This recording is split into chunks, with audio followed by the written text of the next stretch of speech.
तो तारा ने कहा कि जिस दिन तुम किसी दूसरे की जान बचाने के लिए अपनी जान दोगी उसी दिन तुमको इस शिवकली होने से मुक्ति मिल जाएगी। द्वापर युग आया, पांडवों ने माँ दुर्गा का यज्ञ किया, सभी ऋषि मुनियों को बुलाया। दुर्वासा ऋषि को निमंत्रण देना भूल गए।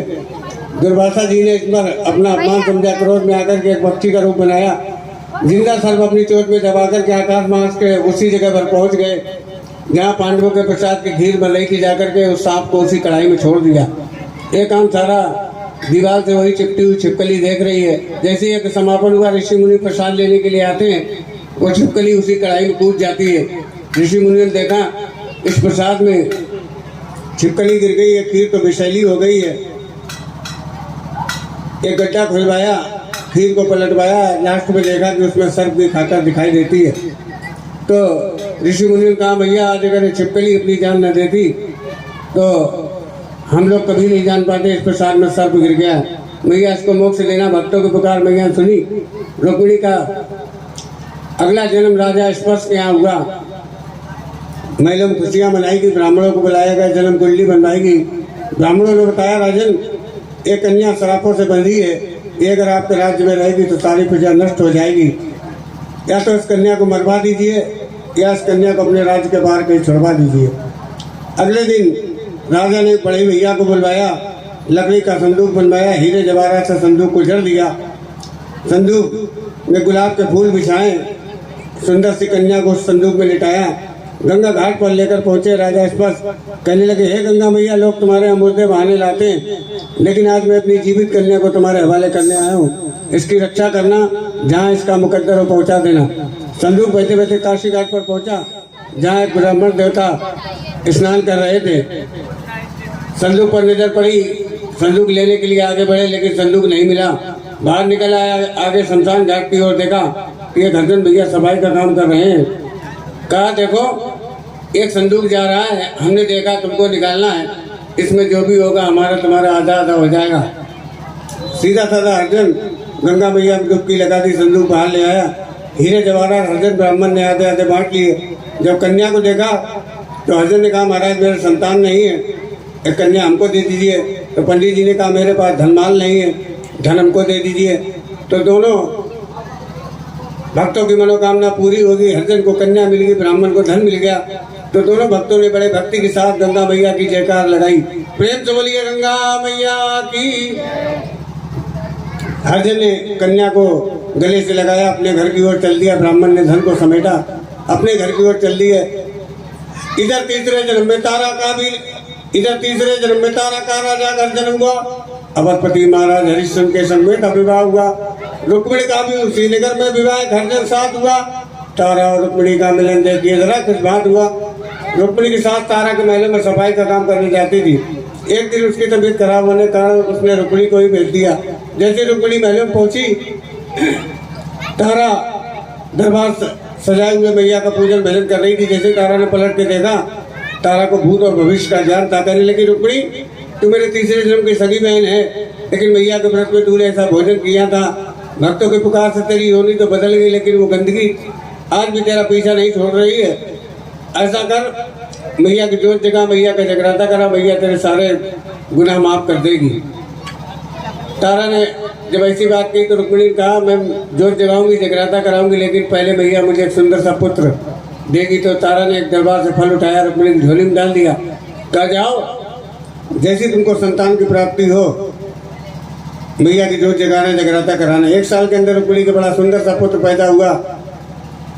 पुत्र के लाल पाल में इतना खो गई कि उसने मैया का जगराता करना ही भूल गई। जब मैया ने सोचा कि अच्छा हमने इसको लाल दे दिया है, वैसे तो पूजन भजन भी करती थी मेरा।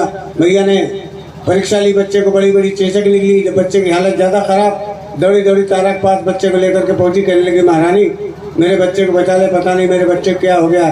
तारा ने कहा, तेरे बच्चे कुछ नहीं हुआ, याद कर ये बच्चा मांगने से पहले तूने मैया से कुछ कहा था। रुक्मिणी को याद आया। रुक्मिणी दरबार में सर पटकने लगी, क्षमा मांगने लगी कि माँ मुझसे बहुत बड़ी भूल हो गई, जैसे मेरा बच्चा ठीक होगा मैं आपकी जोत जगाऊंगी, जगराता कराऊंगी। तारा ने दरबार से जल झड़का और कहा, जाओ जैसे बच्चा ठीक हो जाए मैया की जोत जगाना, जगराता कराना। 2-3 दिन के अंदर रुक्मिणी का बच्चा ठीक हो गया। दौड़ी दौड़ी पंडित जी के पास पहुंची, कहने लगी मेरे यहाँ जगराता होना। पंडित जी ने कहा, तुम हरिजन ब्राह्मण ऐसा करो कि इसी मंदिर में तुम्हारी जोत जगवा के जगराता कर देंगे। उसने कहा नहीं, तारा रानी ने कहा कि मेरे घर पर जगराता होना है।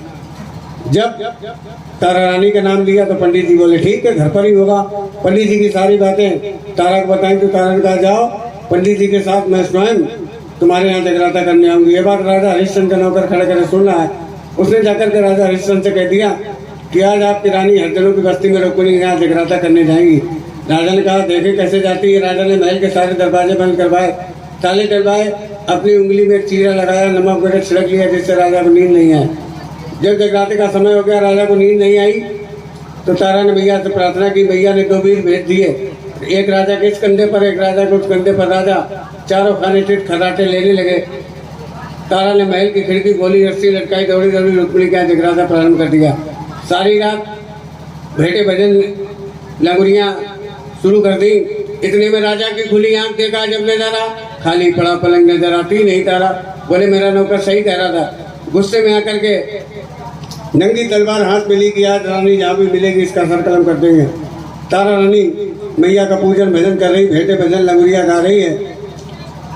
सुबह की पावन बेला में मैया को भोग लगाया गया। एक दोना उठा लो।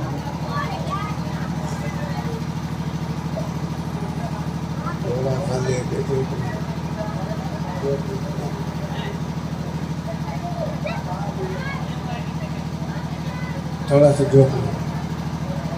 जोत में ऐसे। अब जन ऐसे करना, ठीक है।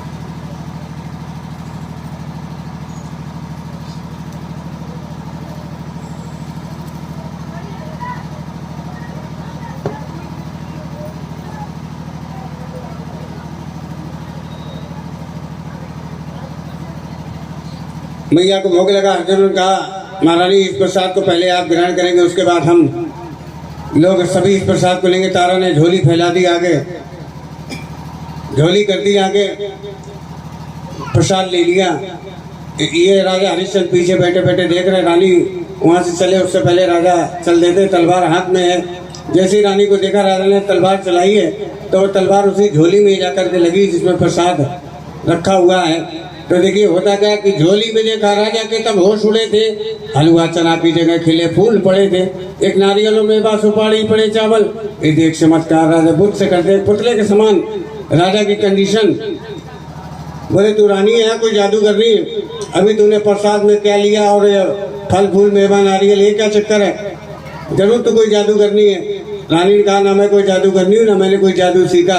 ये सब मैया की शक्ति की भक्ति की शक्ति। तो राजा बोले मैं भी तेरी मैया के दर्शन करना चाहता हूँ, तेरी मैया की शक्ति देखना चाहता हूँ। रानी का बड़ी कठिन परीक्षा है राजन। राजा बोले कुछ भी हो मुझे तेरी मैया के दर्शन चाहिए। रानी बोली अपने पुत्र की भेंट चढ़ानी पड़ेगी फिर मैया के दर्शन कराऊंगी।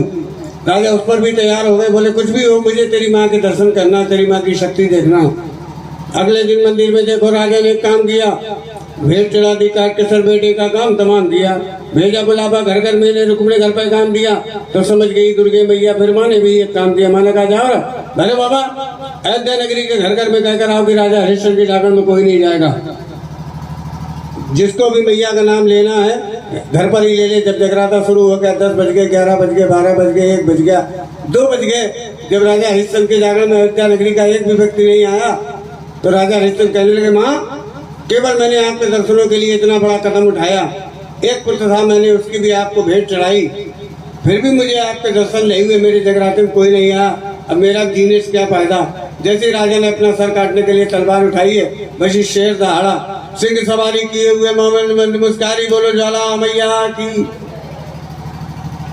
सिंह सवारी किए हुए मोमन मंद मुस्कारी, राजा रानी दोनों खुशमा सुंदर रूप दिखा रही। बोली मैया सुन राजन मैं भूल तेरी बतला रही कि रुक्मिणी घर नहीं दिया बुलावा, उसकी बात बता रही। तूने समझ के नीच बुलावा नहीं दिया, भक्ति में छुआछूत का तूने चलन किया। वैसे तो तेरी भक्ति से मैं खुश हुई राजन, लेकिन जो छुआछूत की अच्छा नहीं किया। तो एक बात सुन लो राजा हरिश्चंद्र, इसका तुझे अंजाम मिलेगा और एक दिन वो आएगा कि हरिजन से तुम्हें काम पड़ेगा।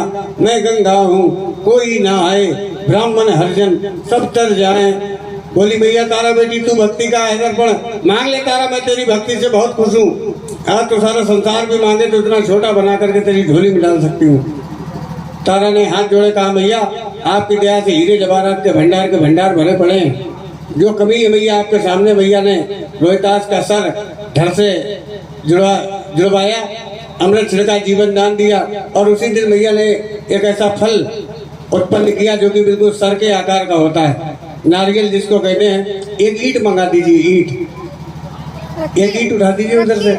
मैंने कहा कि आज से मैं नारियल को ही सर के रूप में, नारियल की ही भेंट स्वीकार करूंगी।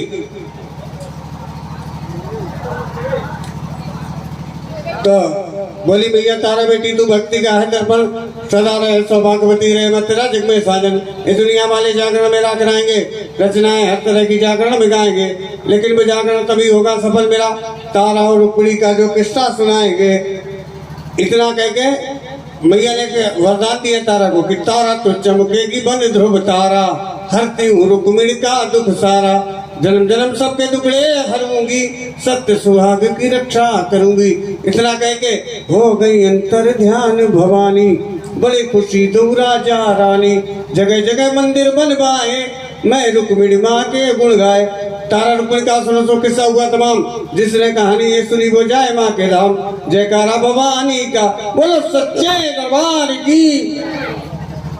आरती सेट कर लो।